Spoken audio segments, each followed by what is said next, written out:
Hall open kitchen. ஹாலுக்கு உண்டான tiles, இது ஸ்டெப்ஸ். இது பிரிக்கலை, இது நல்லா அப்படியே இருக்கட்டும் டஸ்ட் படியாமல்.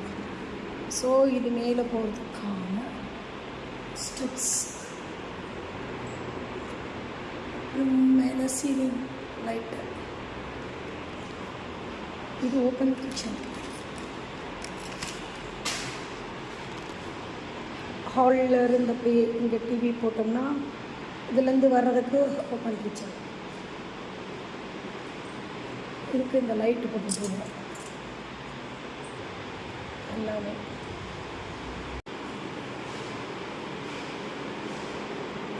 ஸோ வந்து இப்போ வீடெல்லாம் தொடச்சி